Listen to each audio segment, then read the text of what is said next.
अलाहाबाद हायकोर्टाने एका अटकपूर्व जामीन मंजूर करताना तेथील मेहरबान न्यायाधीश सन्माननीय राजीवजी शुक्ला साहेब यांनी काही निरीक्षण नोंदवलेले आहे, ज्याच्यामध्ये त्यांच्या मते आहे की प्रौढ व्यक्तींनी परस्पर संमतीने अनेक वेळेस केलेले संबंध हे रेप होऊ शकत नाही. खरं तर ह्या अशा केसेसमध्ये अटकपूर्व जामीन मंजूर करताना त्यांनी एक अमोल भगवान मेहुल वर्सेस महाराष्ट्र सरकार तसेच हरियाणा मॅन या एका खटल्याचा आधार घेतलेला आहे, ज्यामध्ये सुप्रीम कोर्टाने देखील सदर निरीक्षण नोंदवलेले होते.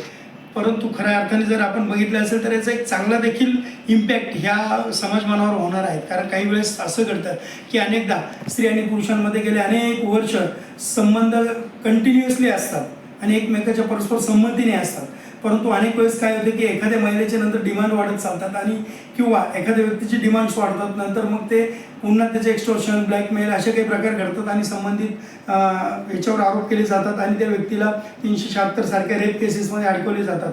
परंतु आपण जर बघितलं असेल तर अनेकदा अशा केसेसमध्ये संबंधित व्यक्तीला जामीन मंजूर होतो. जामीन झाल्यानंतर कदाचित ती केस ऑन मेरिट सुटल्या देखील जाते, समोरच्याला निर्दोष मुक्त केलं जातं. मात्र त्याची जी समाजात गेलेली प्रतिमा असते ती खरंच परत मिळते का, हा जर विचार केला तर हा नक्कीच फार याच्यामध्ये आपण जर बघितलं असेल तर हा विचार फार मोठा आहे. याच्यामध्ये जर आपण अनेक काही केसेस आमच्यासमोर अशा आहेत की ज्यामध्ये आपण बघितलं असेल की एखाद्या व्यक्तीला रेप केसमधून त्याचं निर्दोष मुक्तता झाली, परंतु तो स्वतः खरंच तिथे समाजामध्ये परत आहे त्या मानाने आहे त्या चेहऱ्याने परत पुढे जाऊ शकला का, तर नाही. आपण अनेकदा बघितले असेल तर काही वेळेस अशा व्यक्तींवर सुसाईड करण्याची देखील वेळ आलेली आहे. असे काही जर खोटे नाटे गुन्हे घेत असतील, एखाद्याला फसवण्याचा प्रयत्न केला जात असेल तर याच्यावर आळा नक्कीच बसणार आहे. परंतु दुसरा जरी आपण विचार केला तर एखाद्या स्त्रीवर याच्यामुळे अन्याय होता कामा नये. कारण काही वेळेस कसं होतं की काही मुलींना काही महिलांना लग्नाचं आमिष दाखवलं जातं आणि लग्नाचं आमिष दाखवल्यानंतर त्यांच्यावर वारंवार किंवा इतर काही गोष्टींमध्ये त्यांना फसवलं जातं, त्यांच्याशी संबंध ठेवले जातात आणि शारीरिक संबंध आल्यानंतर त्यांच्याशी लग्न करण्यास त्यांना नकार दिला जातो. अशा केसमध्ये संबंधित केस लॉज लागू पडला नाही पाहिजे. खरं तर याची फॅक्ट्स वेगळी होती. कारण ह्या केसमध्ये आपण जर बघितलं असेल तर संबंधित स्त्री ही गेल्या अनेक वर्षांपासून ती विडो होती आणि तिला 15 वर्षाची म्हणजे विधवा होती आणि 15 वर्षाचा मुलगा आहे या केसमध्ये. त्यामुळे संबंधित कोर्टाने तसं निरीक्षण नोंदवलेलं आहे की याच्यामध्ये परस्पर संमतीने त्यांचे शारीरिक संबंध झाल्याशिवाय रेप होऊ शकत नाही. खरं तर हा एक लँडमार्क असणार आहे.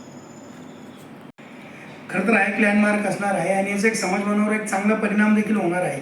याच्यामुळे खालचे जे सत्र न्यायाधीश असतील किंवा जे जिल्हा न्यायाधीश असतील यांना देखील ह्या सदरील गाईडलाईन्समुळे किंवा हायकोर्टाने नोंदवलेल्या ह्या निरीक्षणामुळे खाली काही ठिकाणी जर अशा काही खोट्या केसेस दाखल होणार असतील तर याच्यामध्ये अटकपूर्व जामीन लवकर मिळण्यास नक्कीच मदत होणार आहे.